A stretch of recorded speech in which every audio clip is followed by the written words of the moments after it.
Bismillahirrahmanirrahim. Assalamualaikum warahmatullahi wabarakatuh. Salam Malaysia Madani, salam Sabah Maju Jaya, salam sepakat sahabat hebat. Pertamanya marilah kita memanjatkan kesyukuran kepada Ilahi kerana diberikan ruang untuk meneruskan kehidupan pada hari ini dan seterusnya dapat menyertai podcast pada petang ini. Saya ingin mengucapkan terima kasih kepada penonton yang menonton podcast ini. Bersama kita pada petang ini ialah pemimpin pendidikan nomor 1 negara kita yang kita kasihi, yang berusaha Tuan Haji Azman bin Haji Adnan, Ketua Pengarah Pendidikan Malaysia. Terima kasih Tuan Haji, walaupun dalam lingkaran jadual waktu yang amat padat, tapi sempat menyantuni podcast kita pada petang ini. Dan bersama-sama kita juga pada petang ini ialah pemimpin utama pendidikan negeri Sabah yang kita kasihi, yang berbahagia Datuk Haji Raisin bin Saidin. Terima kasih Datuk kerana hadir. Sebagai sebuah negara yang sedang giat membangun, pendidikan merupakan asas utama kepada kemajuan dan kesejahteraan rakyat. Oleh sebab itu, wacana tentang pendidikan ini tidak pernah ada titik noktanya kerana sifat pendidikan itu sendiri adalah dinamik dan juga perlu sentiasa signifikan dan bermakna. Bagi membuka perbincangan kita pada petang ini, saya ingin mengemukakan pertanyaan kepada Yang Bersama Tuan Haji Azman Haji Adnan. Tuan Haji, semasa ucapan Yang Berhormat Fadlina Siddiq, Menteri Pendidikan, dalam amanat beliau baru-baru ini, beliau telah menegaskan beberapa perkara berkaitan dengan reformasi pendidikan. Dalam hal ini, bolehkah Tuan Haji menyatakan apakah reformasi pendidikan yang dimaksudkan oleh Yang Berhormat Menteri? Silakan Tuan Haji. Bismillahirrahmanirrahim. Assalamualaikum warahmatullahi wabarakatuh. Salam sejahtera, salam Malaysia Madani. Terima kasih kepada saudara awam. Pertamanya, dalam kesempatan saya hadir ke negeri Sabah ini, saya ingin mengucapkan selamat tahun baru kepada seluruh warga pendidikan di Sabah, dan kita mengharapkan sempena tahun baru 2025 ini kita akan mampu untuk terus melestarikan pendidikan negara, khususnya pendidikan di negeri Sabah. Baru-baru ini kita telah mendengar amanat daripada Yang Berhormat Menteri Pendidikan dan daripada intisari amanat Yang Berhormat Menteri Pendidikan, banyak perkara yang boleh kita nukil dan kita ambil tindak susul kepada semua perkara yang perlu kita laksanakan dalam konteks pendidikan, termasuklah di peringkat negeri dan juga di peringkat daerah serta sekolah. Dan dalam ucapan amanat YB Menteri Pendidikan, beliau tidak lari daripada bercakap tentang soal reformasi. Bila kita bercakap tentang reformasi, ianya membawa maksud bagaimana kita sebagai player pendidikan akan terus memastikan kita mampu untuk meningkatkan kualiti pendidikan negara kita ke satu tahap yang terbaik untuk anak bangsa kita. Dan proses reformasi ini telah pun berjalan sejak sekian lama melalui pelbagai dasar, inisiatif dan juga program-program yang dilaksanakan oleh Kementerian Pendidikan Malaysia. Dan pada tahun 2024, Kementerian Pendidikan Malaysia telah memberikan 6 fokus utama yang perlu kita laksanakan dalam proses mereformasikan pendidikan negara kita, selaras dengan falsafah pendidikan kebangsaan yang mana kita mahukan kita berupaya untuk membangunkan potensi anak-anak kita yang jumlahnya 5.2 juta di seluruh negara ini, dari segi jasmaninya, emosinya, rohaninya dan juga intelektualnya. Dan bagaimana kita nak melaksanakan, merealisasikan falsafah pendidikan ini melalui blueprint yang semua sedia maklum, melalui Pelan Pembangunan Pendidikan Malaysia 2013-2025. Semua komponen dan domain pendidikan disuratkan dalam blueprint itu untuk kita laksanakan di semua peringkat. Dan pada tahun lepas kita memberikan fokus kepada 6 perkara. Pertama sekali ialah kita memberikan fokus kepada intervensi berkaitan dengan kurikulum. Kerana kurikulum ni adalah merupakan jantung kepada operasi pendidikan. Ada perkara yang kita nak sampaikan kepada anak-anak kita melalui proses pengajaran dan pembelajaran berdasarkan kepada pedagogi tertentu yang akhirnya kita taksi anak-anak kita supaya kita tahu anak-anak kita dapat mencapai atau tidak standard kurikulum yang telah kita beri kepada anak-anak kita. Dan untuk itu kita cuba menangani isu-isu di peringkat rendah, peringkat menengah. Di peringkat rendah, kita memberikan fokus kepada bagaimana kita nak memperkukuhkan kompetensi anak-anak kita dalam konteks 3M. Membaca, menulis, mengira, atau dalam erti kata yang lain, dalam aspek literasi dan juga numerasi. Kerana itu kita membuat saringan lebih awal kepada anak-anak kita seawal mereka berada di tahun 1. Okay? Dan kita mengukuhkan elemen pentaksiran USA dan juga sistem yang ada dalam pelaksanaan PBS di negara kita. Yang keduanya, kita memberikan fokus kepada aspek berkaitan dengan memperkasakan, memperkukuhkan pendidikan STEM, sains, teknologi, matematik dan juga engineering. Jadi banyak program-program, inisiatif yang kita laksanakan untuk memperkukuhkan, membudayakan minat anak-anak kita kepada bidang STEM. Kita perkasakan elemen berkaitan dengan infrastruktur, infrastruktur kandungan kita untuk anak-anak kita. Kita beri peluang mengikuti program ataupun disiplin ilmu yang berkaitan dengan STEM. Kerana kita menjadi feeder kepada universiti satu hari nanti. Yang ketiganya, kita memberikan fokus kepada pendidikan Tibet. Ini adalah untuk keperluan jangka masa panjang kita di peringkat negara. Kerana itu kita memperkukuhkan program-program kita yang kita laksanakan di 87 kulit vocational seluruh negara, 9 sekolah menengah teknik dan juga ratusan program PBMA dan juga MPV di sekolah-sekolah harian. Kita juga nak memastikan kita berikan fokus kepada pendidikan digital. Kerana itu adalah merupakan landscape baru yang nak tak nak anak-anak kita perlu lalui. Okay? Dan kita telah meluncurkan dasar pendidikan digital dan bagi mempersiapkan anak-anak kita supaya mereka fasih digital, guru kita komputer digital, pengetua guru besar kita mempunyai daya wawasan digital, maka banyak perkara yang telah kita laksanakan bagi tujuan berkenaan. Dan selain daripada itu, kita juga melihat bahawa perkara yang paling penting yang perlu kita berikan perhatian dan fokus adalah berkaitan dengan aspek bahasa. Kita berfokus untuk memartabatkan bahasa Melayu, memperkukuhkan bahasa Inggeris. Jadi banyak program dan inisiatif ke arah itu di peringkat kementerian, JPN, PPD maupun di sekolah. Dan akhir sekali, kita memberikan fokus kepada penyelarasan berkaitan dengan pendidikan prasekolah. Okay, kita sedia maklum KPM sendiri ada prasekolah kerajaan, so kita nak selaraskan semua prasekolah yang ada di seluruh negara, termasuklah prasekolah di bawah agensi kerajaan, di bawah kerajaan negeri dan juga tadika-tadika swasta supaya kualiti prasekolah kita berada pada tahap yang terbaik, menggunakan kurikulum yang sama, yang standard. Kita ambil kira kualiti guru yang mengajar anak kita dan kebajikan serta kemudahan-kemudahan yang ada di institusi prasekolah. Jadi ini reformasi yang sedang kita laksanakan. Dan untuk itu, dalam ucapan ataupun amanat Wakil Menteri, beliau telah menekankan tentang 7 perkara yang kita tak boleh kompromi. Istilah yang disebut oleh Wakil Menteri adalah non-negotiable. Okay. Yang pertama, Wakil Menteri menyebut bahawa kita mesti fokus kepada isu berkaitan dengan keciciran murid ataupun pelajar-pelajar kita. Maknanya, dalam konteks pendidikan manusiawi, kita kena beri akses kepada anak-anak kita, kesamarataan pendidikan kepada anak-anak kita, dan kita tak mahu ada seorang pun, tidak ada seorang pun anak-anak kita yang boleh tercicir daripada arus pendidikan di negara kita. Sebab itu saya sebutkan tadi, dari tahun 1 kita dah buat intervensi untuk menangani isu-isu berkaitan dengan literasi dan numerasi.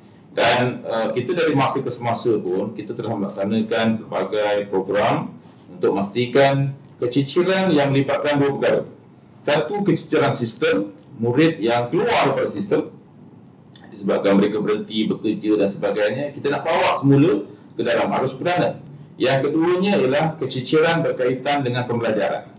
Ya, ianya melibatkan yang pertama sekali ialah penguasaan literasi dan numerasi anak-anak kita di sekolah rendah.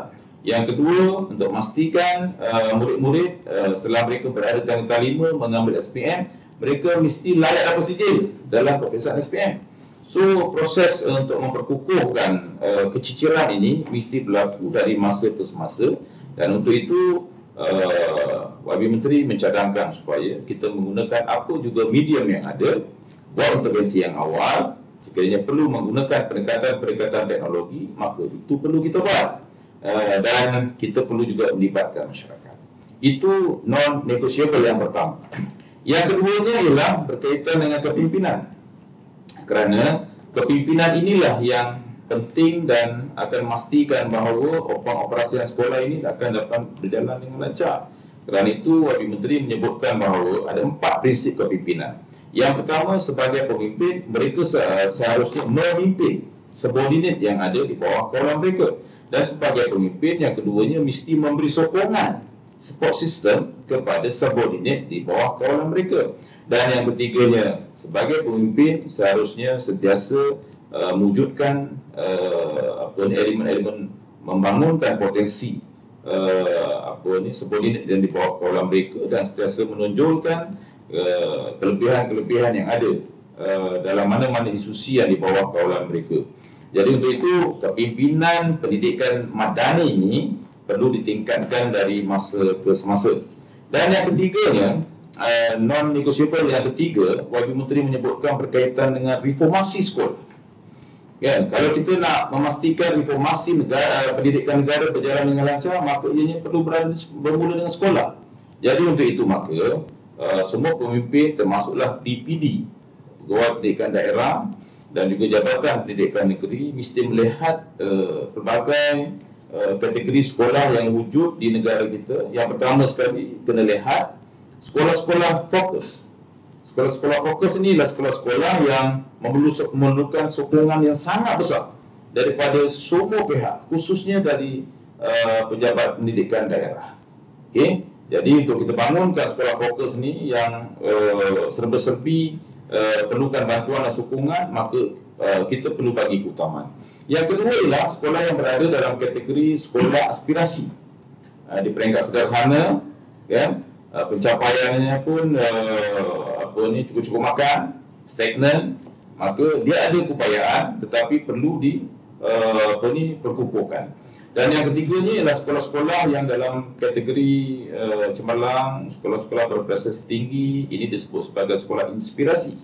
Jadi sekolah inspirasi ini adalah sekolah-sekolah yang mempunyai pelbagai kejayaan, kecemerlangan, dan untuk itu maka seharusnya kita dah boleh mula berikan otonomi kepada sekolah itu untuk memastikan sekolah itu sustain, ya, tekak dengan kejayaan dan kecemerlangan.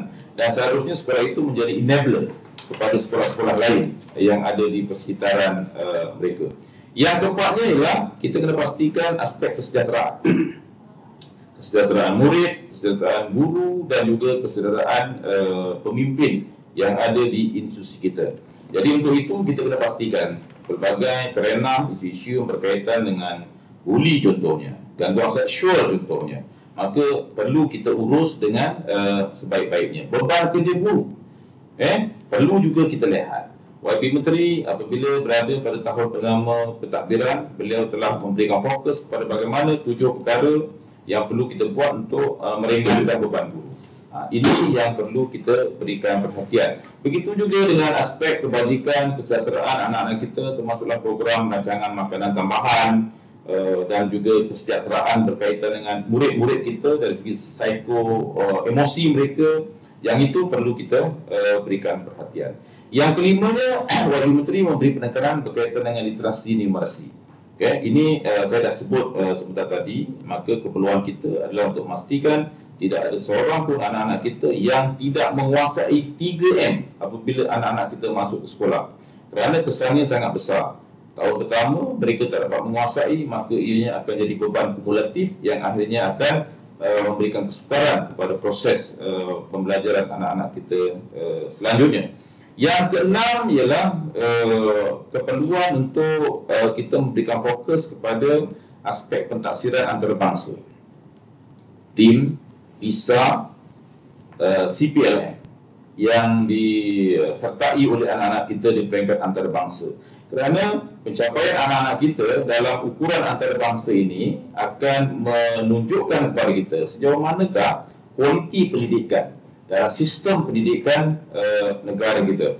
Dan akhir sekali, YB Menteri memberi penekanan kepada bagaimana kita nak mewujudkan generasi Malaysia Madani dalam kalangan anak-anak kita.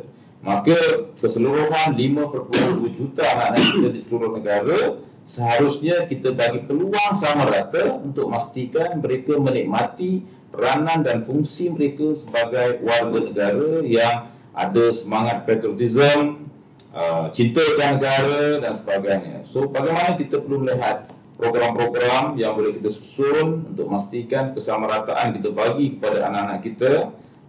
Anak-anak kita mampu menjadi anak-anak yang memiliki identiti nasional yang tinggi sebagaimana aspirasi murid dalam falsafah pendidikan kebangsaan dan juga pelan pembangunan pendidikan Malaysia.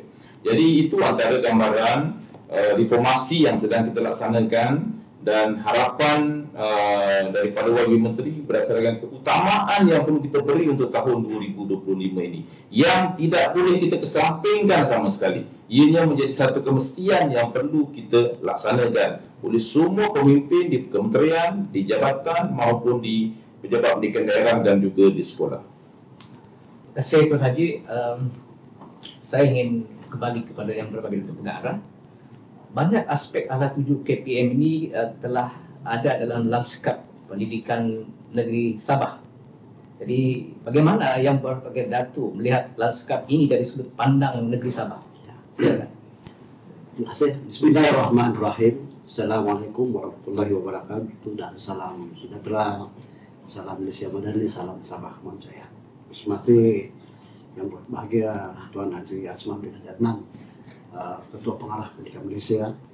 Alhamdulillah Tuan Haji, terima kasih kerana dapat bersama di Wisma Pendidikan Jabatan Pendidikan Sabah Kota Kinabalu pada hari ini dalam forum suara pendidikan, suara pemimpin pendidikan. Saya mulakan dengan melihat senario di Sabah ini, dan kekuatan Sabah ini sebenarnya adalah kita mempunyai sebanyak 1.200 buah sekolah, meliputi rendah dan menengah, dan pada jumlah berkenaan kita mempunyai seramai 43.375 orang guru rendah dan menengah, dan di dalamnya ialah seramai hampir 1,5 juta anak-anak murid. Anak-anak murid ini sebenarnya akan menjadi tanggung jawab utama seluruh warga pendidikan Jabatan Pendidikan Sabah dalam konteks untuk memastikan kejadian anak-anak murid. Maka dalam hal yang sedemikian, Kementerian Pendidikan Malaysia telah menyediakan satu alat tuju yang sangat jelas. Tidak dapat tidak, kita di negeri Sabah harus menjadi salah satu jabatan pendidikan itu yang menyambut dengan baik akan alat tuju berkenaan. Dalam hal ini, dalam menentukan alat tuju dan landscape negeri Sabah ini, tahun 2024 yang lepas, kita telah melancarkan landscape baharu pendidikan Sabah dalam usaha bersungguh-sungguh untuk menyambut alat tuju Kementerian Pendidikan Malaysia. Tetapi dalam masa yang sama, kita juga menjajarkan dan menyelaraskan alat tuju negeri Sabah itu, Jabatan Pendidikan Sabah, sesuai dengan kehendak kerajaan negeri Sabah. So, dalam analisis yang telah kami buat, bahwa dalam aspirasi Sabah Maju Jaya itu, salah satu komponen yang telah diberikan penekanan oleh kerajaan Sabah ialah bagaimana kita boleh membangunkan modal insan ini. So ini sangat selari dan sangat sesuai dengan alat tuju Kementerian Pendidikan Malaysia. Maka dua model inilah yang Jabatan Pendidikan Sabah perlu melihat dan dilakukan secara bersama. Sesuai dengan itu, maka kita di Jabatan Pendidikan Sabah telah melihat sinario pendidikan dan naratif pendidikan di Sabah ini dalam 3 komponen yang besar. Pertama ialah sinario di prasekolah. Yang kedua adalah keadaan antara tahun 1 hingga tahun 6. Dan yang ketiga ialah sudah tentulah anak-anak murid kita yang berada di tahun 1 hingga ketika tahun 5. Ini bermakna dalam tempo 11 tahun anak-anak murid ini berada dalam sistem pendidikan, Jabatan Pendidikan di Sabah mesti dapat menyediakan satu environment yang kondusif, yang memberikan segala potensi anak-anak murid Sabah ini dapat kita bangunkan supaya dapat memenuhi reformasi pendidikan yang telah dipersetujui bersama di peringkat Kementerian Indonesia. So dalam hal ini, Jabatan Pendidikan Sabah melihat bahwa kita perlu menyediakan satu hal tuju yang tidak lari daripada hendak KPM dan juga Kerajaan Sabah.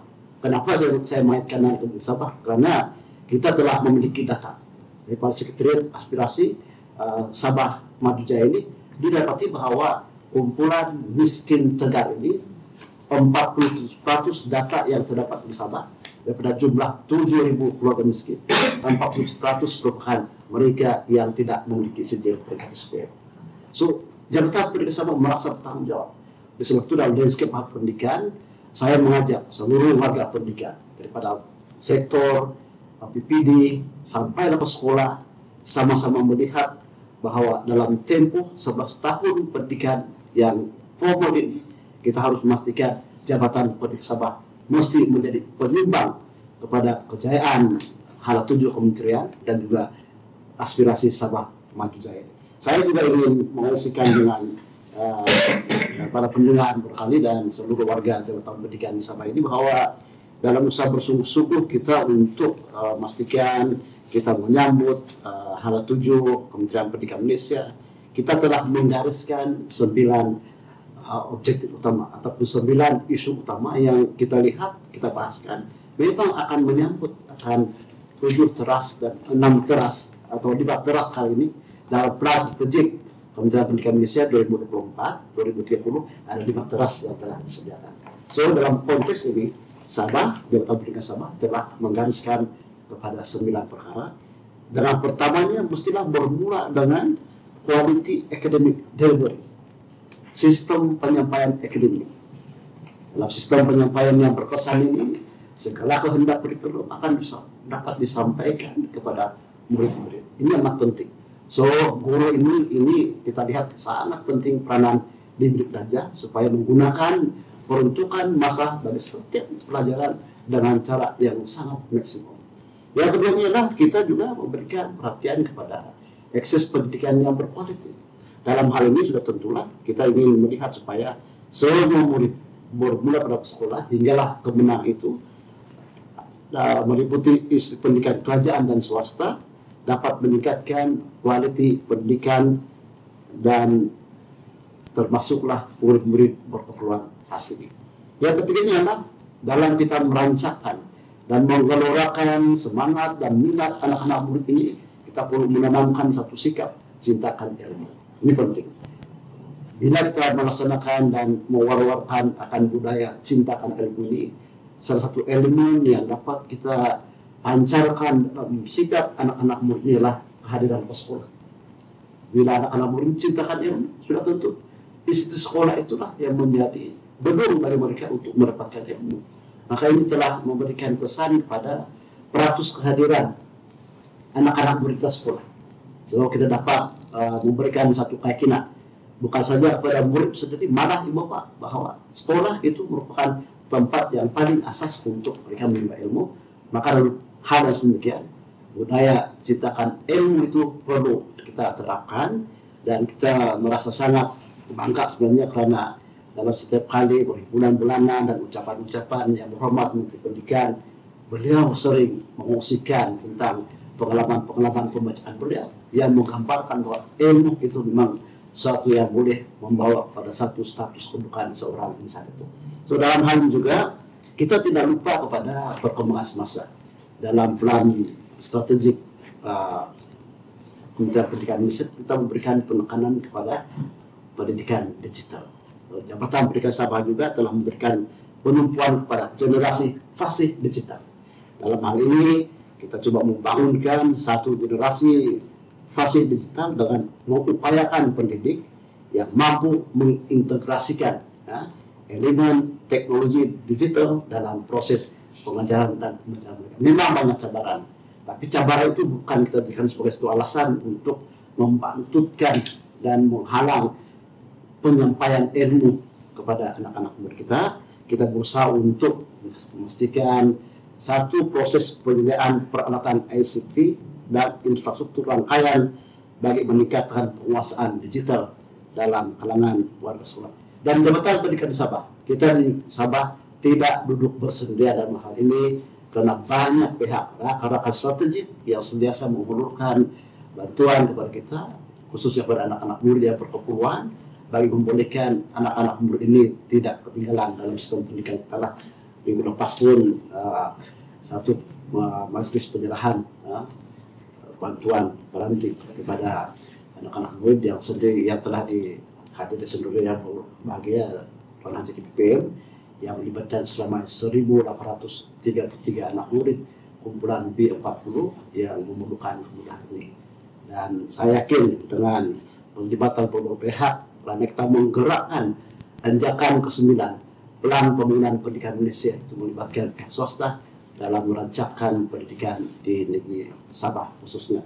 Selain itu, kita akui bahwa Jabatan Pendidikan di Sabah harus menyokong usaha bersungguh-sungguh memastikan jati diri anak-anak Malaysia ini.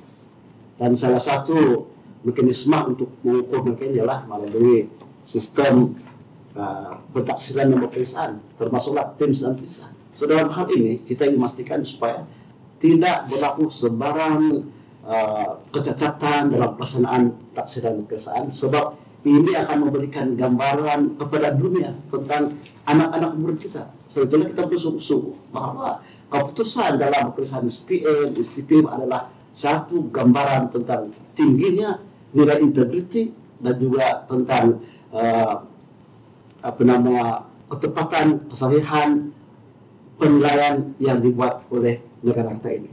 So sesuai dengan slogan yang dibawa oleh lembaga pemeriksaan menyanjung integriti Jabatan Pendidikan Sabah amat mengkomponen, karena itulah gambaran tentang pencapaian anak-anak murid kita.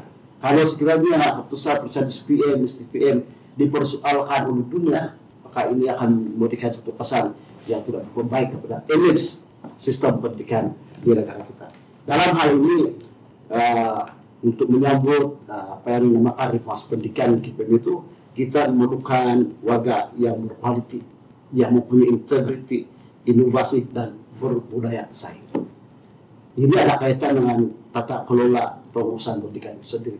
So ini kita terapkan dalam landscape baharu pendidikan di Sabah ini, dan seterusnya kita tidak melupakan dalam landscape baharu pendidikan di Sabah ini kita memberikan penumpuan kepada usaha bersungguh-sungguh untuk memperkasakan kesejahteraan warga guru ini.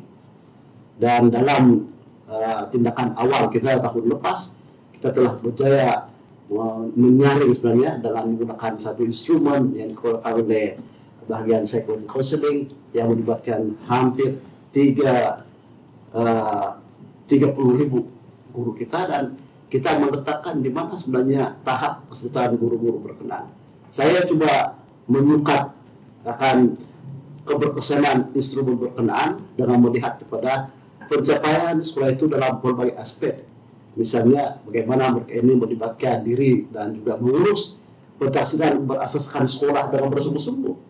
Apakah pengurusan pentaksiran berasaskan sekolah, pentaksiran belajar itu ada kaitan dengan tahap kesejahteraan guru-guru itu? So ini yang coba kita lihat supaya ada elemen-elemen yang boleh kita perbaiki dengan menggunakan instrumen sedia ada yang ada dalam sistem pendidikan kita. Jabatan Pendidikan di Sabah juga kita menyadari kita tidak bermaksud untuk mengumpulkan perkara-perkara baru.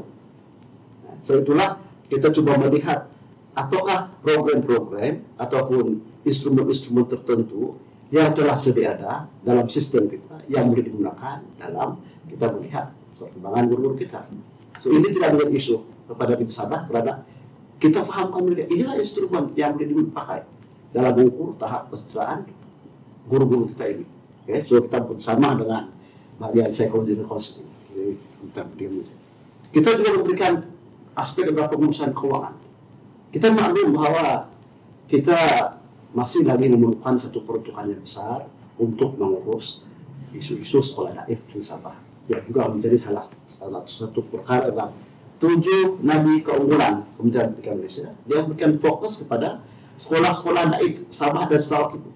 Maka dalam hal ini jumlah peruntukan yang diturunkan kepada negeri Sabah itu mesti diurus dengan sempurna supaya segala proyek pembangunan, pendataan itu dapat kita urus dengan sempurna dengan harapan agar faedahnya akan sampai kepada anak-anak murid dan guru-guru pada tahun semasa.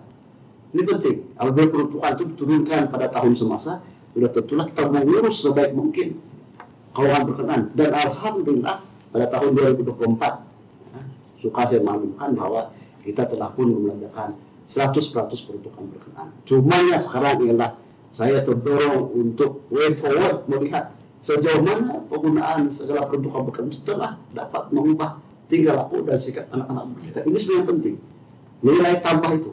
So ini dalam proses kita untuk melihat benda ini, dan ini juga kita berikan penekanan untuk tahun ini supaya setiap ringgit yang dibelanjakan itu ulangannya harus dikembalikan dalam bentuk kemenjadian anak-anak muda kita. Dan akhir sekali kita juga sangat teliti tentang rancangan infrastruktur, pembangunan dan perolehan.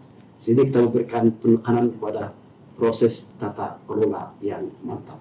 So secara ringkasnya Jabatan Pendidikan Sabah dia melihat akan hal tujuh Kementerian Pendidikan Indonesia perlu kita jajarkan dengan keperluan dan juga kehendak kerajaan Sabah sendiri. Karena sesungguhnya Jabatan Pendidikan Sabah inilah yang akan menjadi tempat untuk berbulannya proses pembangunan modal di sana. Itu dulu. Terima kasih berbagi Datuk. Tuan Haji, tadi Tuan Haji sebut perubahan itu sebenarnya sudah lama berlaku dalam proses yang dikenali sebagai transformasi. Tapi transformasi itu tidak memadai dan memerlukan reformasi. Dalam usaha Datuk untuk menggerakkan reformasi ini, pada pendapat Tuan Haji, apakah cabaran utama yang Tuan Haji hadapi sebagai peneraju untuk mendepani reformasi? Ya, terima kasih. Pertamanya saya ingat respon apa yang Datuk Pengarah Pendidikan Sabah sebutkan tadi. Daripada apa yang disebutkan tadi, saya nampak Datuk Resin dan juga pasukan daripada Jabatan Pendidikan Sabah telah mengambil tindak ikut yang sangat relevan berdasarkan kepada fokus reformasi yang sedang dilaksanakan di Kementerian Pendidikan Malaysia. Melalui aspirasi Sabah Maju Jaya tadi, berdasarkan kepada 5 fokus dan 9 perkara, saya nampak semua yang sedang dilaksanakan oleh JPN Sabah sangat signifikan, ya, selari dengan apa yang sedang dilaksanakan oleh Kementerian Pendidikan Malaysia. Jadi saya mendoakan mudah-mudahan inisiatif ini akan terus diperkukuhkan dan akhirnya anak-anak murid kita akan dapat ditingkatkan keupayaan dan prestasi ini ke tahap yang paling optimal. Bila bercakap tentang menyentuh tentang masalah atau cabaran berkaitan dengan bagaimana kita nak mereformasikan sistem pendidikan negara ini, sudah pastinya banyak cabaran yang kita sedang dan akan lalui. Antaranya yang pertama, dalam mendepani cabaran pendidikan negara selari dengan keperluan aspirasi negara Malaysia itu sendiri. Yang pertama saya melihat ialah berkaitan dengan keperluan untuk kita menyeimbangkan berkaitan dengan akses dan juga kualiti pendidikan yang ada di negara kita, khususnya dalam konteks demografi negara yang berbeza antara bandar dan juga luar bandar. Masih perlu kita berikan fokus. Begitu juga dengan keseimbangan akses dan juga kualiti antara gender, lelaki, murid-murid lelaki dan juga murid perempuan. Dan sekarang ini kita juga perlu melihat keperluan dari segi SES, status sosioekonomi, antara kumpulan T20, M40 dan juga P40. Bagaimana semua kelompok ini perlu kita pastikan mereka menerima akses yang sama, kualiti yang sama, dan akhirnya ianya akan menjadi indikator bahawa sistem pendidikan kita sudah berada di landasan yang betul. Cabaran yang kedua yang saya kira ialah berkaitan dengan tuntutan dan juga keperluan berkaitan dengan apa yang kita nak beri kepada anak-anak kita apabila mereka ada di sekolah. Dan ianya adalah berkaitan dengan kurikulum kita. Sejauh mana keupayaan kita untuk memastikan bahawa kurikulum kita ini adalah relevan dan signifikan dengan keperluan anak-anak kita pada masa akan datang. Dan sementara sekarang ini kita sedang berusaha untuk memastikan pada tahun 2027 nanti kita ada kurikulum baru persekolahan 2027. Dan kurikulum ini adalah merupakan kurikulum masa hadapan yang menunjukkan manifestasi bahawa bila kita laksanakan kurikulum baru ini, maka inilah yang dimahukan oleh rakyat negara kita untuk anak-anak mereka yang masuk ke alam persekolahan. Dan saya kira kurikulum ini akan menjadi satu cabaran kepada kita, bukan sahaja bagaimana kita nak memperkukuhkan guru-guru kita dalam proses meningkatkan kualiti pedagogi, tapi hasrat kementerian untuk menyediakan infrastruktur dan juga support system yang terbaik kepada anak-anak kita, guru-guru kita dan institusi pendidikan kita yang ada di seluruh negara. 10,235 buah sekolah di negara kita ini mesti disokong sepenuhnya sekiranya kita mahukan reformasi kita ini akan berjalan dengan lancar. Yang ketiganya, cabaran kita ialah bagaimana kita nak memastikan bahawa keseluruhan kepimpinan dalam konteks Kementerian Pendidikan Malaysia ini dapat kita perkukuh dan juga kita pertingkatkan. Kita ada 10,235 orang pengetua dan guru besar di seluruh negara. Mereka ini akan menjadi katalis kepada reformasi pendidikan kita. Jadi yang ini yang perlu kita pastikan supaya kepimpinan sekolah adalah kepimpinan yang berkualiti. Kita meletakkan pengetua dan guru besar di sekolah dari kalangan mereka yang benar-benar mempunyai daya kepimpinan yang tinggi. Dan ini akan membantu kita untuk proses reformasi yang seterusnya. Yang keempat ialah cabaran pada kita dalam konteks ketamadunan, perkembangan ekonomi dan juga teknologi pada masa sekarang ialah bagaimana kita nak memastikan kesejahteraan psikoemosi, mental anak-anak murid kita khususnya berada pada tahap yang terbaik. Jadi untuk itu seperti mana yang disebut oleh Datuk Rasim tadi di Negeri Sabah, JPN Sabah telah mengambil tindak ikut untuk membuat mengukur indeks kesejahteraan guru. Dan sudah pastinya kita juga ada indeks kesejahteraan emosi anak-anak kita yang kita buat selama 2 kali setiap tahun. Dan ini antara cabaran besar kepada kita, ikuran daripada perkembangan teknologi dan juga ekonomi yang sangat laju ini. Yang kelimanya sudah pastinya cabaran seterusnya ialah bagaimana kita nak memperkukuhkan latihan-latihan profesional yang kita perlu beri kepada 420,000 orang guru kita di seluruh negara. Apabila kita ada kurikulum baru, kurikulum masa hadapan, perkembangan dan perubahan yang semakin bertambah hebat memerlukan pengetahuan dan kemahiran yang juga tinggi. Dan untuk itu cabaran pada kita ialah nak memperkukuhkan guru-guru kita. Bukan sahaja guru-guru pre-service melalui latihan kepada bakal-bakal guru, tetapi guru in-service, guru-guru yang sedang berkhidmat di sekolah-sekolah di negara kita. Tetapi saya yakin sekiranya semua kalangan pemain pendidikan yang ada di Kementerian Pendidikan Malaysia dapat memainkan fungsinya, insya-Allah kita akan dapat merealisasikan reformasi yang sedang kita laksanakan. Jadi saya menyuruh kepada seluruh anggota Kementerian Pendidikan di mana juga mereka berkhidmat, sama ada di Kementerian Pendidikan Malaysia, di Jabatan Pendidikan Negeri, di Jabatan Pendidikan Daerah, WAIMA di sekolah-sekolah, marilah kita berganding bahu, sederap, seirama untuk memastikan kita dapat memacu pendidikan negara kita ke tahap yang terbaik. Dan untuk itu kebersamaan daripada masyarakat juga sangat penting.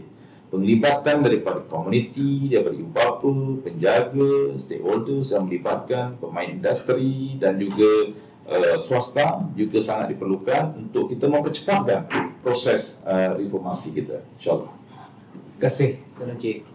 Tadi dalam perbincangan kita nampak jelas bahawa hala tuju dan reformasi pendidikan di peringkat kementerian itu memang dituruti dengan jelas di peringkat JPN.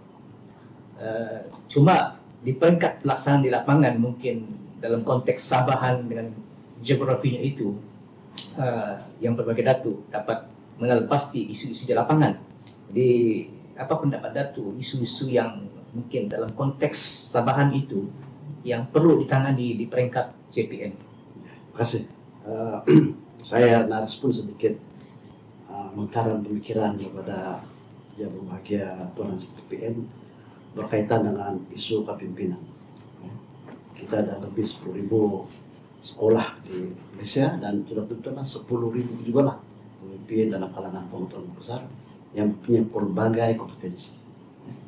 So dalam konteks ini Sabah menyadari perkara ini.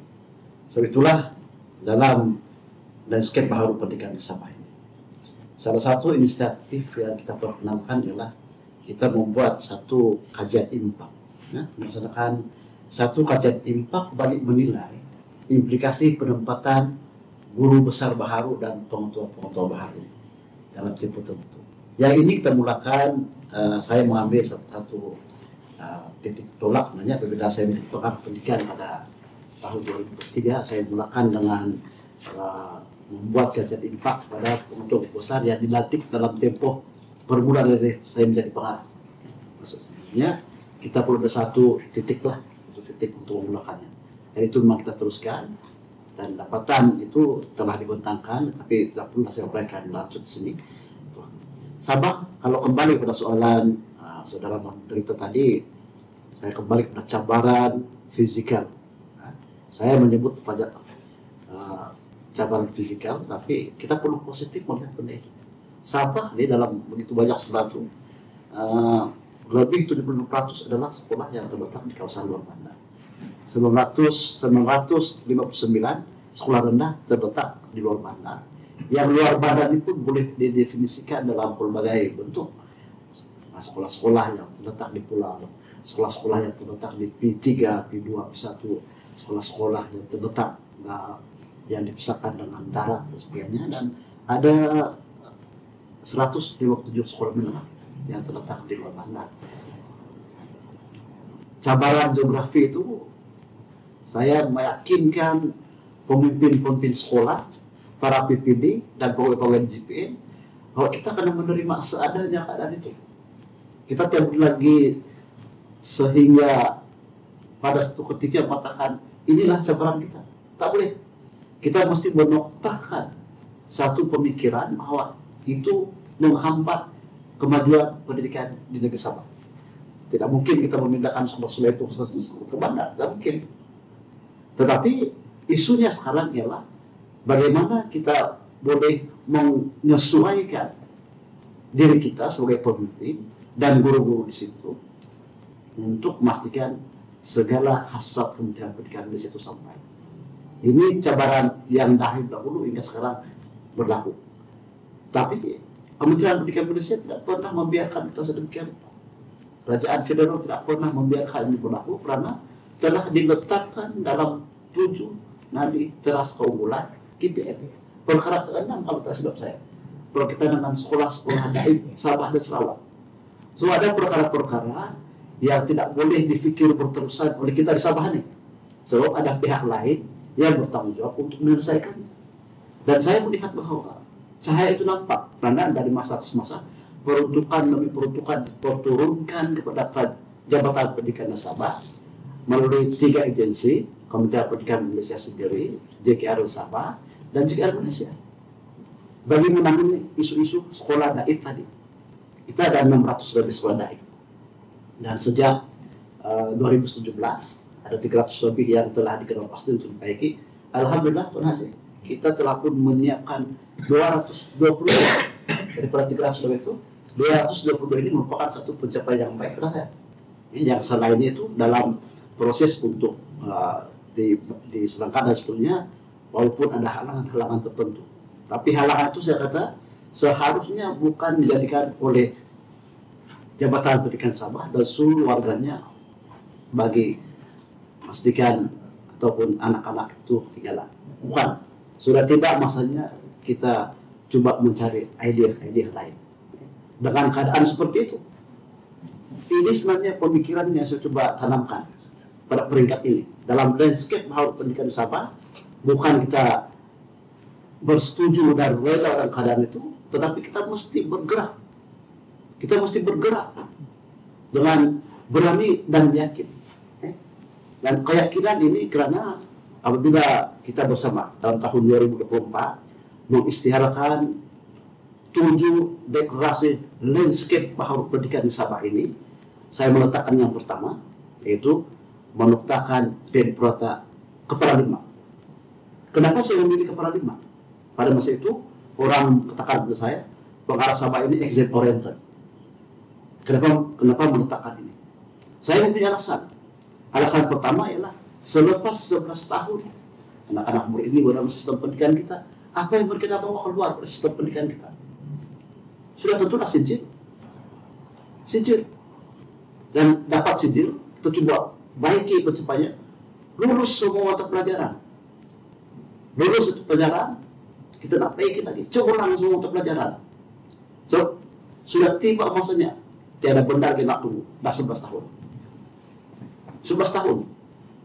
Dan kita sebagai lokal, hebatnya guru ialah kita boleh meletakkan diri kita dalam dua keadaan. Kita guru profesional. Dalam masa yang sama, kita adalah ibu bapa yang tahu akan perasaan seorang bapa ketika menghantar anak-anak ke sekolah. Harapannya sama. Kita hantar anak ke sekolah dalam harapan ada sesuatu yang dibawa. Maka betul harapan mak dan bapak di luar kepada kita.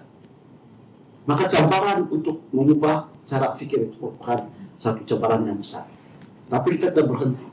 Kita meyakinkan dan memberikan bimbingan dan sebagainya. Bimbingan dalam konteks bagaimana kita berdepan dengan satu keadaan di sekolah yang kita katakan taib dan sebagainya. Tapi proses PNP tetap berjalan. Tak boleh berhenti. Tidak boleh berhenti. Saya sendiri datang pada satu sekolah yang taib sekitar tahun 72.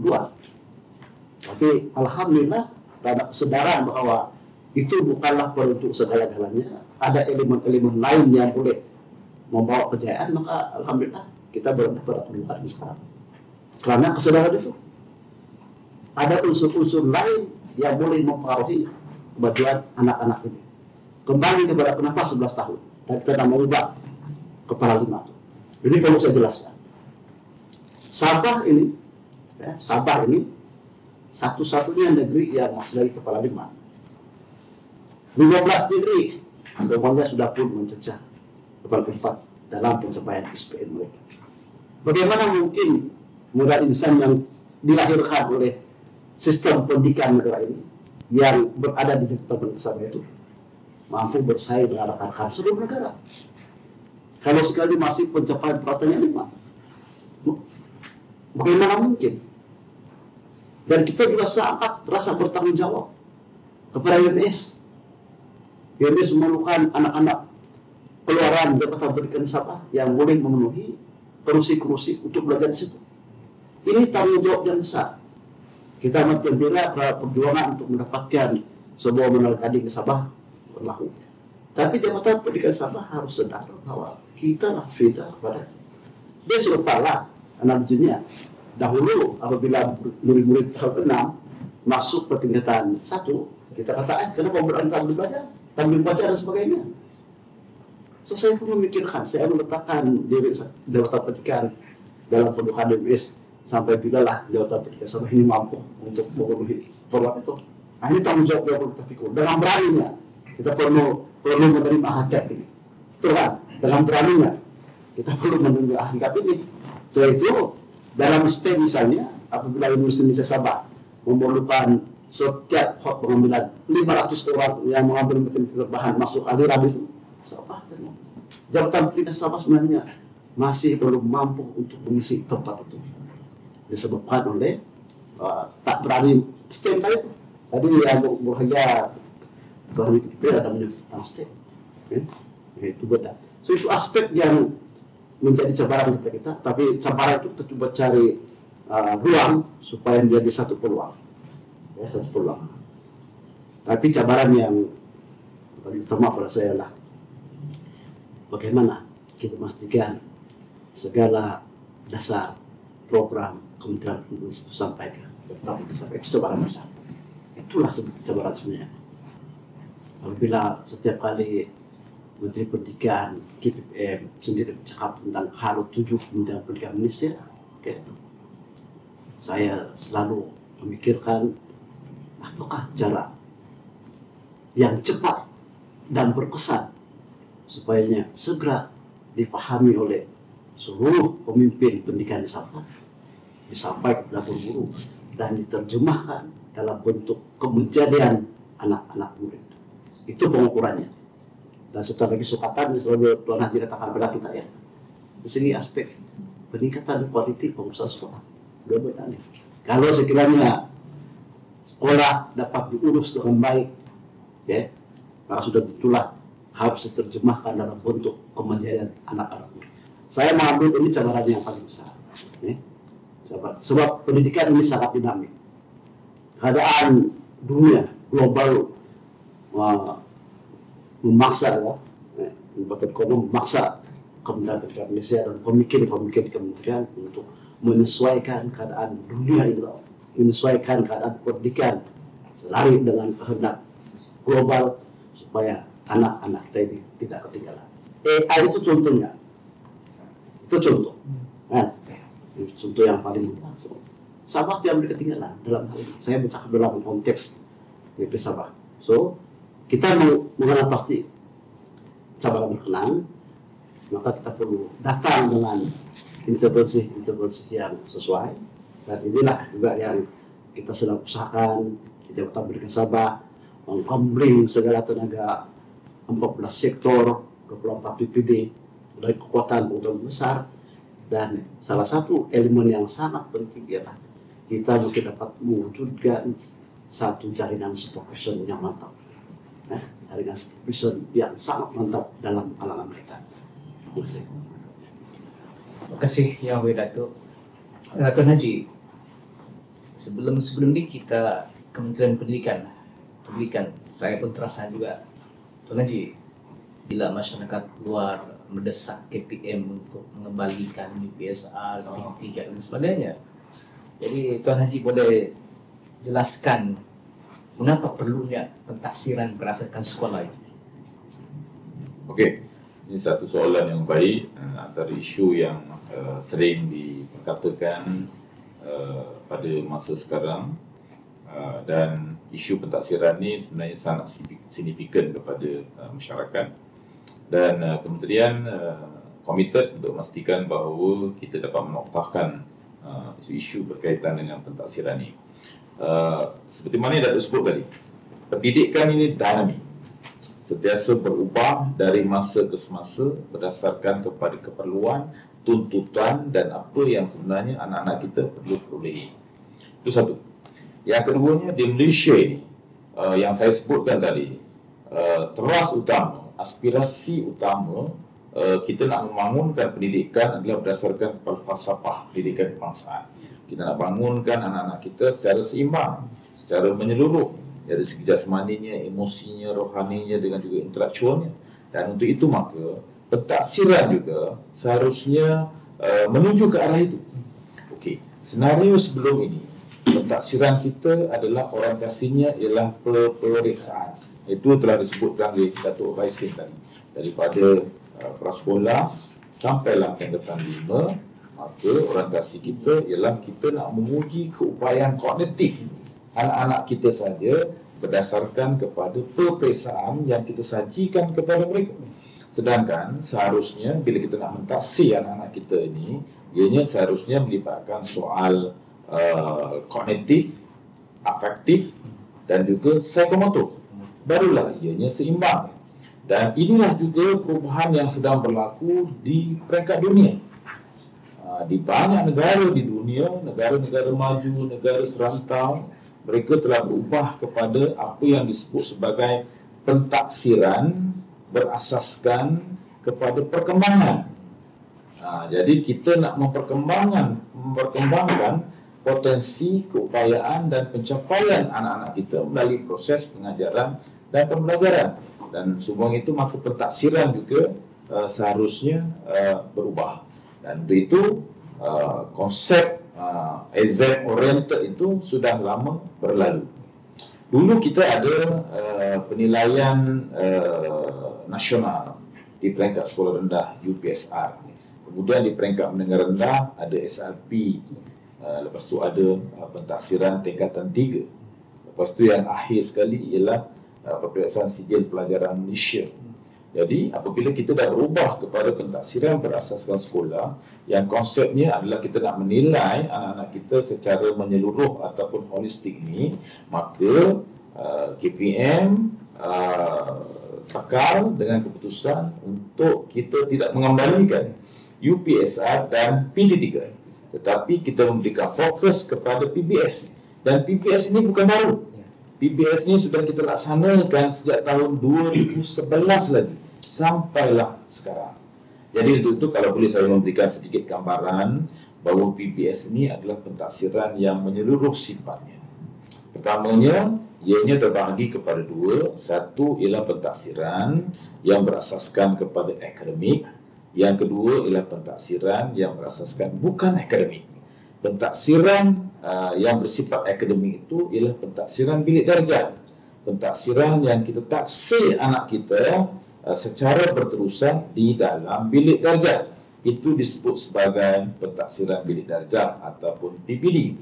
Dan dalam PPD itu ada elemen pentaksiran yang bersifat formatif dan juga summatif.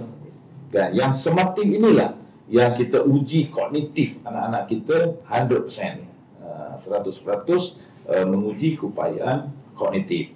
Dan formatif ni ada banyak cara dah kita nak menilai anak kita untuk kita lihat keseluruhan. Kan daripada dapatan pentaksiran yang kita buat di dalam bilik darjah itu, maka guru akan gunakan untuk sentiasa memberikan intervensi untuk memastikan bahawa potensi anak-anak kita ini boleh dibangunkan dari masa ke semasa. Dan di peringkat penghujung kurikulum yang dilalui oleh anak-anak kita ini, anak-anak kita akan melalui ujian akhir sesi akademik. Inilah sebenarnya peperiksaan. Bukannya PBS ni tak ada peperiksaan. Ada peperiksaan. Sama juga masa zaman kita sekolah dulu ada peperiksaan akhir tahun dan sebagainya. So ini elemen pentaksiran dalam komponen akademik yang sedang kita laksanakan pada masa sekarang. Dan satu lagi adalah pentaksiran pusat. Pentaksiran yang distandardkan oleh lembaga peperiksaan tapi dikendalikan oleh sekolah. Termasuklah ianya melibatkan kerja kursus dan sebagainya. Dalam PSR, PSM yang melibatkan anak-anak kita yang berkenan upaya, yang itu kita laksanakan. Yang kedua, yang berkaitan dengan komponen bukan akademik ni, tadi saya sebut dalam falsafah pendidikan kebangsaan melibatkan jasmani, emosi, rohani, intelektual kan. Jadi ada 2 lagi pentaksiran. Satu ialah pentaksiran yang disebut sebagai pentaksiran aktiviti jasmani, sukan dan co-curriculum ataupun PAJSK. Yang ini kita menilai penglibatan, penyertaan dan juga pencapaian anak-anak kita dalam gerak kerja co-curriculum, dalam aktiviti persatuan dan juga kelab, dalam aktiviti unit beruniform, dalam sukan dan permainan. Dan yang ini kita sukat pencapaian mereka dan kita bangunkan potensi mereka secara menyeluruh dalam bidang psikomotor tadi, kan? Dan natijahnya apabila mereka menduduki peperiksaan SPM, 10% daripada kelayakan syarat untuk masuk ke universiti adalah berdasarkan kepada PAJSK. Maknanya nak masuk ke universiti dia bukan 100% berdasarkan kepada pencapaian SPM, kan? Dan kemudian dalam pentaksiran yang bersifat bukan akademik ni juga kita lihat upayaan anak-anak kita dalam konteks kecergasan fizikal mereka. Maknanya ada ujian segak. Ujian segak kita nak lihat anak-anak kita ni cergas, normal ataupun tak cergas. Kan, kalau kita dapati daripada pentaksiran latihan ujian yang berkaitan dengan latih tupi, kelenturan, anak-anak kita didapati kurang sihat. Jadi cikgu akan mensyorkan supaya ada aktiviti-aktiviti sokongan untuk anak-anak kita supaya mereka kompeten, cergas dan sihat. Begitu juga BMI. Kan, di situ akan menunjukkan anak-anak kita ini kurus, normal ataupun obes. Dulu tak pernah pun ditaksir dan disukat. Itu yang kita sebut sebagai pentaksiran yang menyeluruh sifatnya. Dan satu lagi pentaksiran iaitu disebut sebagai pentaksiran psikometrik. Pentaksiran ini adalah untuk kita melihat potensi semula jadi anak-anak kita ini dan juga kecenderungan mereka, minat mereka, kecenderungan kerjaya mereka. Jadi dalam pentaksiran ini kita akan lihat apakah pattern dan juga potensi anak-anak kita. Daripada dapatan potensi itulah maka kita akan bangunkan anak kita mengikut keupayaan dan juga area anak-anak kita ini. Contohnya, kalau dalam ujian psikometrik dari segi ujian minat kerjaya, anak-anak kita ini dia dominan dalam aspek yang berkaitan dengan realistik dan investigatif. Jadi kalau dia dominan dua tu, maka kerjaya yang sesuai kepada mereka ini apa?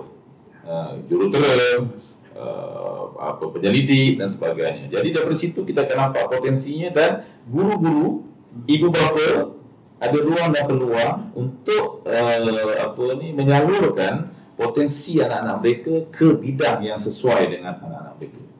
Jadi pentaksiran asas sekolah ini adalah pentaksiran yang holistik. Jadi seharusnya kita menyokong penuh kerana akhirnya apa yang kita mahukan ialah anak-anak kita yang keluar daripada institusi pendidikan yang kita nak salurkan sebagai feeder kepada universiti-universiti kita di dalam dan di luar negara adalah anak-anak yang holistik sifatnya, supaya anak-anak kita ni kekal kompetitif jika dibandingkan dengan pelajar-pelajar lain di mana-mana negara pun di dunia ini. Jadi itu mungkin sedikit berkaitan dengan kenapa perlunya kita mengekalkan PBS dalam konteks pentaksiran di peringkat nasional kita. Akhirnya 11 tahun anak-anak kita belajar dalam sistem persekolahan kita ni, 6 tahun sekolah rendah, 5 tahun sekolah menengah, hanya ada satu saja perpecahan tunggal, iaitu sijil pelajaran Malaysia. Selebihnya daripada awam sampailah tingkatan 3 dan 4, anak-anak kita akan melalui pentaksiran berasaskan sekolah, insyaAllah. Terima kasih Datuk atas penjelasan yang begitu jelas dan tuntas. Yang berbagai Datuk,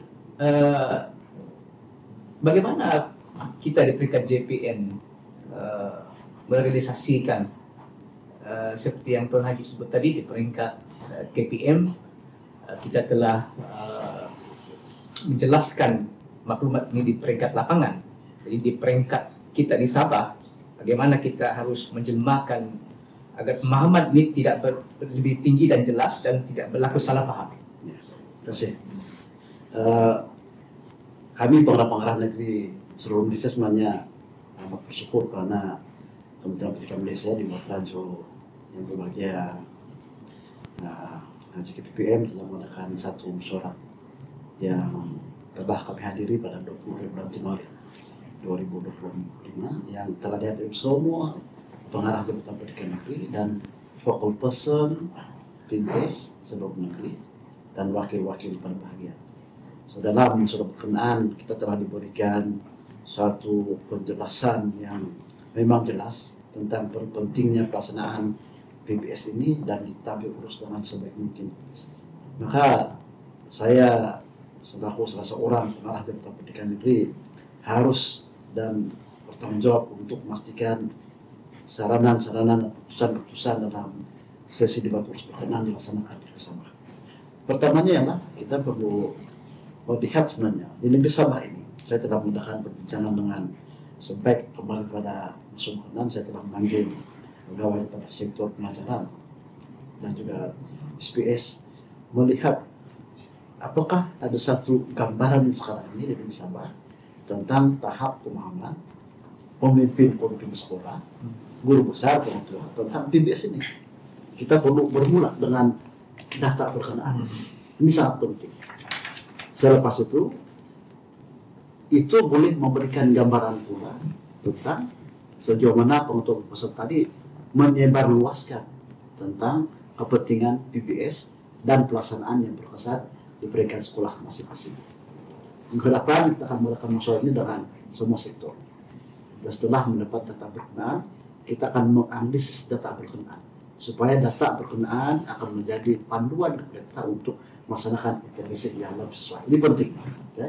So, maksudnya daripada 1.000 lebih guru besar dalam pengetahuan Sabah, kita akan dapat meletakkan di mana tahap kompetensi mereka.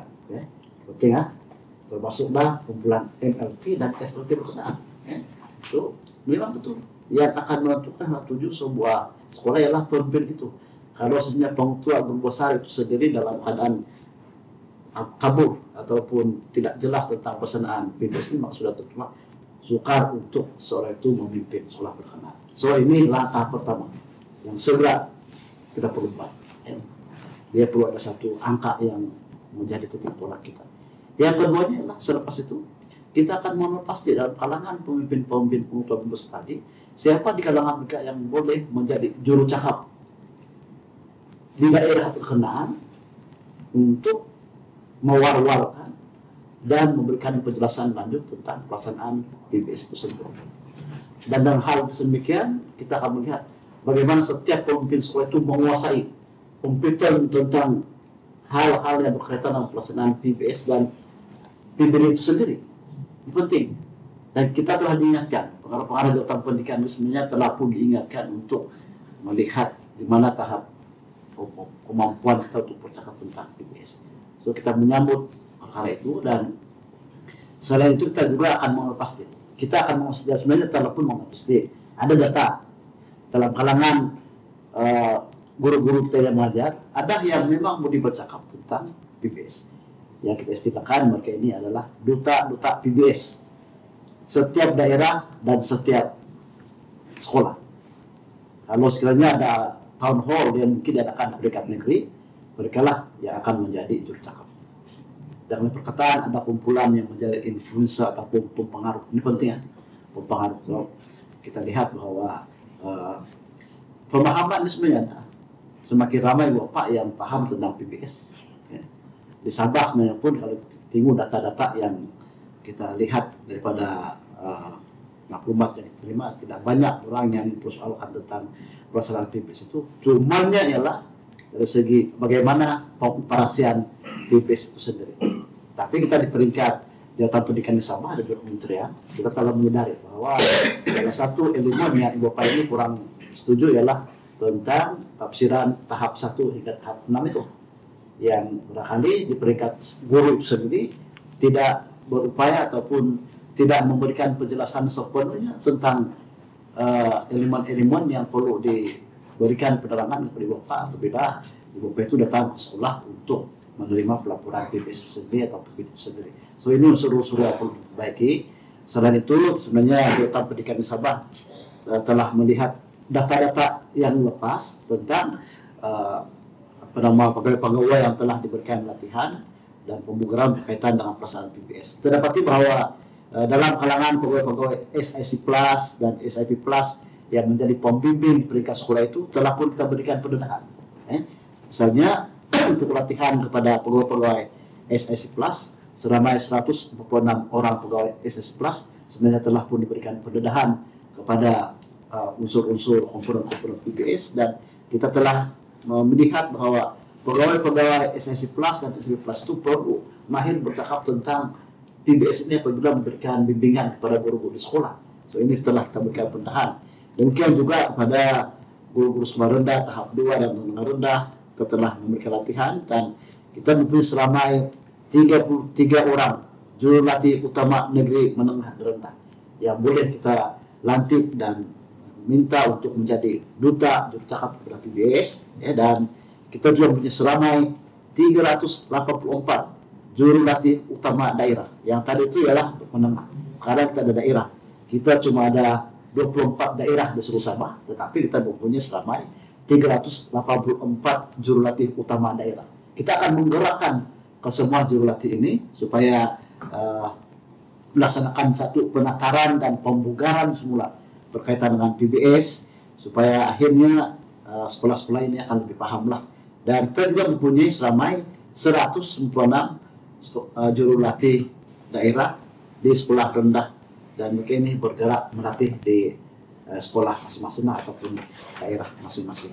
Saya amat yakin dengan mengenal pasti guru-guru, pemimpin-pemimpin, guru besar, orang tua yang mahir tentang PBS ini akan dapat membantu Jabatan Pendidikan Sabah untuk memantapkan lagi pelaksanaan PBS, dan kita akan sentiasa mencari inisiatif-inisiatif baru untuk memantapkan PBS, termasuklah barangkali sekarang saja akan bercakap melalui Radio Televisi Malaysia di Sabah untuk memberikan penjelasan tentang PBS ini.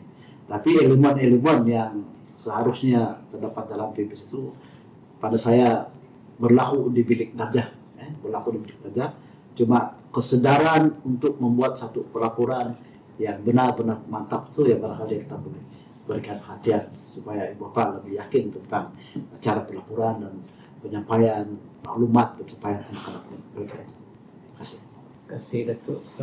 Tuan Haji, kita baru saja masih lagi dalam tahun baru 2025. Jadi apa harapan Tuan Haji sebagai peneraju utama Kementerian Pendidikan untuk melihat kecemerlangan pendidikan di negara kita? Ya, tahun 2025 ini saya kira adalah antara tahun yang sangat mencabar kepada kita, dan sudah pastinya bila mencabar maka perlu daripada kalangan seluruh warga pendidikan berusaha bagi memastikan kita dapat menangani suku cabaran ini. Pertamanya kita faham Pelan Pembangunan Pendidikan Malaysia, iaitu blueprint utama kita yang menjadi pedoman dan juga panduan kita dalam menguruskan semua operasi pendidikan kita akan berakhir pada tahun 2025 ini. Dan PPM sedang dalam perancangan untuk membangunkan Pelan Pembangunan Pendidikan baru 2026 dan 2030. Inilah satu cabaran yang besar kerana Pelan Pembangunan Pendidikan baru ini adalah manifestasi pada apakah hasrat dan aspirasi kita pada masa akan datang untuk tempoh sehinggalah tahun 2030, diselarikan dengan hasrat aspirasi negara dan sebagainya. Dan yang kedua, tahun 2025 ini juga saya kira sangat mencabar kerana seperti yang saya sebutkan tadi, mulai tahun 2027 kita akan ada kurikulum baru masa depan, kurikulum baru persekolahan 2027, dan seawal tahun 2026 kita sebenarnya akan mula mengoperasikan kurikulum baru prasekolah. Jadi ini satu cabaran yang sangat besar kerana saya sebutkan tadi kurikulum adalah jantung kepada operasi kurikulum. Dengan adanya kurikulum adalah perkara yang kita nak beri kepada anak-anak kita, dan semua perkara yang kita bincangkan tadi adalah terkait dengan kurikulum. Dari segi latihan gurunya, kompetensinya, pedagogi yang kita nak sampaikan, dan akhirnya kepada keberhasilan murid yang disebutkan oleh yang berbahagia Datuk Presiden tadi. Jadi untuk itu, harapan daripada saya dan juga Kementerian Pendidikan Malaysia, pertamanya seluruh segenap kepimpinan, sah pemimpin pendidikan kita, bukan saja di kementerian tapi di Jabatan Pendidikan, di PPD, Wa'ima di sekolah, mestilah sentiasa proaktif untuk memastikan kita sentiasa menambah baik kualiti kepimpinan pendidikan kita. Lalu equality yang terbaik itulah maka kita akan dapat memacu operasi pendidikan kita dengan juga cemerlang. Yang kedua, harapan saya ialah kita nak pastikan bahawa semua pengoperasi pendidikan, khususnya guru-guru kita dan juga semua pihak yang berkepentingan dengan pendidikan seharusnya memperkemaskan gerak kerja pendidikan kita berdasarkan kepada fungsi mereka. Kalau pengetua dan guru besar, mereka kena pastikan bahawa mereka berupaya memimpin sekolah ke tahap yang terbaik. Kalau guru, kena pastikan bahawa proses pedagogi sentiasa diperkukuh, diperkemaskan supaya akhirnya hasrat kita untuk memastikan anak-anak kita itu adalah anak-anak seimbang akan tercapai. Kalau dalam konteks sebab, kena pastikan bahawa kita mampu untuk menyokong dan mendukung supaya anak kita dapat diberikan pendidikan yang terbaik. Itu saya sebutkan tadi, kita mesti memperkemaskan gerak kerja kita berdasarkan kepada fungsi-fungsi kita. Kerana siapapun kita, kalau saya jadi KBPM, Datuk Raisin jadi pengarah negeri, guru di sekolah, matlamat kita satu untuk memastikan bahawa anak-anak kita ini dapat dipandaikan secara seimbang. Okay? Cuma platformnya saja yang berbeza. Jadi untuk itu kita kena pastikan bahawa kita mampu untuk meletakkan pendidikan kita ini ke tahap yang terbaik. Kita sebenarnya dah ada medium atau platform yang terbaik kerana kita dah ada navigasi yang cukup jelas. Datuk Raisin tadi sebut kementerian dah ada 7 teras nadi keunggulan. Itu jadi pedoman kita untuk kita menggerakkan organisasi kita, melibatkan murid, guru, pemimpin, komuniti, dan semua perkara yang berkaitan dengan pendidikan. Saya tadi bercakap kita ada fokus dalam reformasi pendidikan kita. 6 teras yang kita jadikan fokus, itulah yang akan menjadi pedoman kepada kita. Begitu juga pada tahun 2025 ini, kementerian telah menggariskan 9 fokus strategik berdasarkan kepada perancangan strategik Kementerian Pendidikan Malaysia yang akan kita gerakkan operasi pendidikan kita berdasarkan kepada resource yang ada, berdasarkan keperluan masa depan pendidikan, itu akan kita gerakkan. Dan kalau Cik Awang ingat, semasa Majlis Amanat oleh Yang Berhormat Menteri Pendidikan kita tempoh hari, YB juga telah menggariskan 7 perkara yang tidak boleh kita kompromikan, non-negotiable, yang perlu kita gerakkan, termasuklah perkara yang berkaitan dengan keciciran, berkaitan dengan kesejahteraan guru, murid, pemimpin, yang berkaitan dengan literasi dan numerasi, dan banyak lagi perkara-perkara lain yang disentuh oleh Menteri Pendidikan.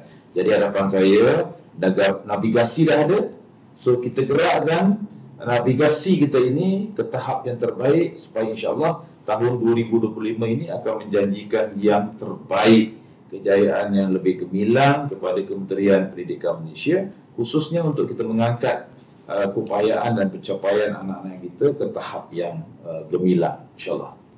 Terima kasih, Tuan Haji. Datuk, bagaimana kita harus meletakkan negeri kita ini berdiri sama tinggi, duduk sama rendah, berlari sama laju dengan negeri-negeri yang lain? Silakan, Datuk. Ini dia macam ini tak, saya melihat Sabah ni relatifnya dia agak ketinggalan dibanding negeri lain dalam banyak aspek. Merdeka pun lambat sedikit, Merdeka pun lambat sedikit. Duduk sama tinggi, duduk sama rendah, berdiri sama tinggi. Saya nak ubah sikit, biar kita duduk tinggi sikit. Terlalu izin berani. Tinggi sikit. Berdiri pun biar tinggi sikit. Sebab kalau kita terus duduk sama rendah dengan rekan-rekan negeri lain dalam konteks yang saya kupas tadi, maka kita akan terus di bawah. So ini saya nak ubah, agar lebih sedikit lah. Tapi realitinya begitu. Kalau kita nak sama dengan negeri lain yang telah maju, dalam konteks pendidikan, kejadian muda sebagainya, maka kita perlu berani untuk duduk tinggi sedikit dan berdiri juga tinggi sedikit. Tapi bukanlah kita menafikan pekerjaan nama Sabah ini. Banyak pekerjaan Sabah. kita telah menjuarai MCSM tahun 2024, baik kategori murid berkeperluan khas dan juga murid normal, dan perdana. Kita juara, karena guru-guru kita juga telah menunjukkan peningkatan yang sangat baik, sangat baiklah. Tetapi dalam hal sebenarnya bila si Awang bercakap tentang harapan, saya melihat dalam satu skop yang agak luas sedikit. Untuk saya menyeru seluruh warga pendidikan Sabah, pertamanya ialah kita mesti yakin dengan sistem pendidikan kita ini. Ini sangat penting. Bila kita yakin dengan sistem pendidikan kita, maka kita akan yakin dan bersungguh-sungguh untuk melaksanakan segala perancangan, dasar dan program Kementerian Pendidikan Indonesia, supaya ianya dapat kita lihat dalam anak-anak yang menjadi. Ini penting. Keyakinan ini mesti ada. Kalau dengan keyakinan ini nanti akan mendorong semangat kita. Itu adalah suatu yang sangat penting. Keyakinan terhadap sistem kita sendiri. Bila kita yakin dengan sistem kita sendiri, maka kita tidak akan goyah apapun halangan, cabaran yang kita hadapi. Karena keyakinan kita terhadap sistem pendidikan yang difikir oleh pemikir-pemikir di peringkat tertinggi, maka ini akan menjadi satu kekuatan kepada seluruh warga pendidikan Jabatan Pendidikan Sabah. Saya menyeru seluruh warga pendidikan Sabah ini supaya yakin dengan sistem pendidikan kita dan kita akan terjemahkan. Yang kedua ialah saya masih lagi agak sentimen untuk memastikan landscape baharu pendidikan di Sabah ini dapat kita wujudkan. Kita telah menggariskan beberapa kriteria landscape baharu pendidikan negeri Sabah ini. Saya sebenarnya belajar pada sejarah perkembangan pendidikan di Sabah sejak saya menjadi guru biasa pada tahun 1990. Sekarang sudah tahun 2025, sudah 35 tahun saya menjadi seorang pendidik di berbagai peringkat. Maka ada keperluan untuk kita melihat tentang bagaimana kita dapat mewujudkan satu landscape baharu pendidikan di Sabah ini yang telah saya uraikan kepada semua PPD melalui satu jelajah, dan saya coba menyukat akan kejayaan usaha kita tidak melancarkan landscape baharu pendidikan di Sabah ini. Salah satu sukatan yang saya buat yang agak petara sekali ini adalah apabila 11 tahun anak-anak ini berada dalam sistem pendidikan kita dan melalui satu perusahaan pusat yang terakhir yang merupakan terminal terakhir untuk mereka, itu satu terminal terakhir, maka pada tahun 2022 sebenarnya jumlah PPD yang mencapai angka 4 dalam grade berat SPM hanya 4. Tapi mereka melancarkan dan mewar-warkan tentang landscape baharu pendidikan atas kapasiti dan juga atas keyakinan 11 tahun anak-anak ini mesti menunjukkan suatu natijah dalam pendidikan kita, maka jumlah PPD tertampak jadi 8. Peningkatan 100%. So, apa yang saya coba tekankan di sini, harapannya adalah sebenarnya saya mau supaya kita di Sabah ini, di semua peringkat, mengenal pasti apakah budaya-budaya dan amalan-amalan bekerja yang sesuai, yang boleh membawa kemajuan kepada anak-anak kita. Ini sebenarnya harapan saya, mengenal pasti amalan-amalan dan budaya-budaya yang perlu ada di negeri Sabah ini. Dan alhamdulillah saya bertakin ke dalam landasan yang betul. Dan saya mengingatkan dalam kita mengenal pasti usaha untuk bersungguh, saya kata lihat 3 perkara yang paling mudah. Nabi saya bukan satu, setiap tahun kita melihat, setiap masa kita melihat apakah amalan-amalan, apakah rutin-rutin kerja kita yang selama ini kita buat tapi tidak berlimpah, membuang masa. Yang kedua, apa amalan-amalan yang kita lakukan setiap tahun, setiap hari, dan ada impak. Kita perlu tahu. Tetapi yang paling penting ialah kita perlu mencari apakah amalan dan budaya yang seharusnya ada itu, tapi baru wujud. Ini dia, baru wujud, yang baru.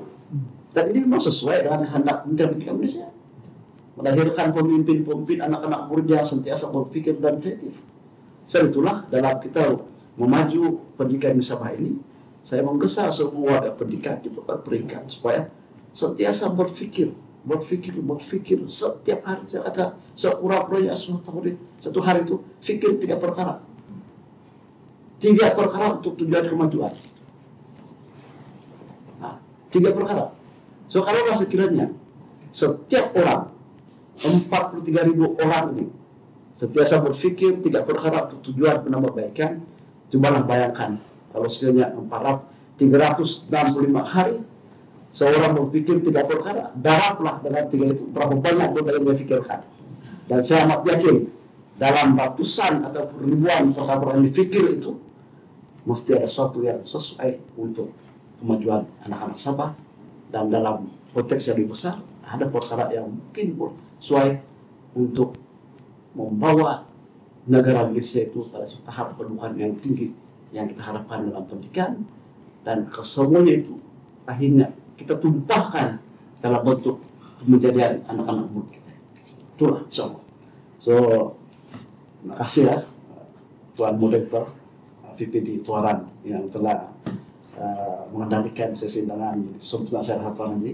Ya, insyaallah. Saya beri terima kasih kepada Tuan Haji KPPM yang meluangkan masa bersama kita pada kesibukan masa, tapi buka ruang pada kita, dan mudah-mudahan perbincangan pada hari ini akan mendapat sesuatu yang boleh dimanfaatkan oleh warga pendidikan di Sabah khasnya, dan insya Allah kalau ada mendengar pada luar Sabah di seluruh negara yang berpeluang untuk mendengar siaran ini akan dapat suatu tampilan yang baik, dan tapis-tapislah mana-mana yang mungkin tidak sesuai dalam konteks negeri masing-masing.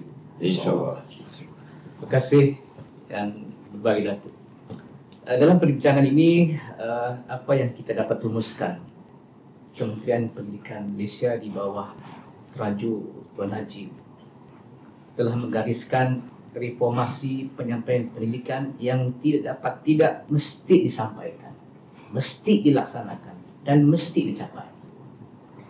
Memang kita ke depan dengan cabaran itu bukan alasan, karena di mana ada kemahuan, di situ ada jalan. Hendak 1000 daya, tak hendak 1000 dalih. Bagi pihak Jabatan Pendidikan Negeri Sabah, saya ingin merakamkan sedalam-dalam terima kasih kepada Tuan Haji, dan terima kasih juga kepada yang berbagai datuk menggunakan waktu yang begitu padat untuk bersama-sama menjayakan forum pada petang ini. Sekian. Assalamualaikum warahmatullahi wabarakatuh. Waalaikumsalam warahmatullahi wabarakatuh. Terima kasih.